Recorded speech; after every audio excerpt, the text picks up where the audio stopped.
पैसे मिळत आहेत म्हणून तुम्ही आपल्या आईशी गद्दारी करू नका. नगरसेवक माजी नगरसेवक जात आहेत, जा आत्ताच जा, ज्यांना जायचं त्यांना बघू ना. अरे मी काही या तडफेने उतरवलं, इथं तुम्ही राहाल ना तर मी राहीन. या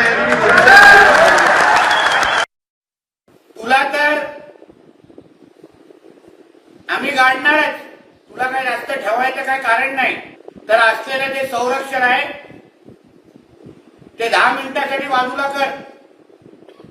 आणि मग मैदानाचे हे देवेंद्र फडणवीस त्यांचं नाव पुसण्यासाठी तुझ्यासारख्यांना 100 वर्ष जन्म घ्यायला लागतील.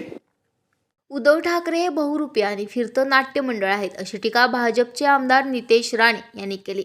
बाळासाहेब ठाकरे यांचं नाव वापरून नाटकच सुरू असल्याचे म्हणत नितेश राणे यांनी उद्धव ठाकरे यांच्यावर हल्लाबोल केलाय. सध्या हिंदुत्वाचं नाटक सुरू, त्याचा बुरखा फाडावा लागेल अशी सडकून टीकाही नितेश राणे यांनी करत उद्धव ठाकरेंवर शाब्दिक हल्ला चढवलाय. उद्धव ठाकरे यांनी केलेल्या भाजप आणि नरेंद्र मोदी अजित पवार यांच्यावर केलेल्या टीकेवर बोलताना नितेश राणे यांनी प्रत्युत्तर दिलंय. तुझ्या मालकाने कितीदा वेषांतर केलं आहे, कधी साडी घालून किंवा कधी बुरका घालून, याचे पण काही संदर्भ आम्ही द्यायचे का? आता हिंदुत्वाचं जे नाटक तुझा मालक करतो आहे तो बुरका आम्हाला कधीतरी फाडावा लागेल. तुझा मालक किती वेळा बुरका घालून हाजी अलीला जाऊन आलेला आहे ही माहिती आणि फोटोग्राफ कधीतरी महाराष्ट्रात आम्ही दाखवू, असे म्हणत नितेश राणे यांनी उद्धव ठाकरेंवर हल्लाबोल केलाय.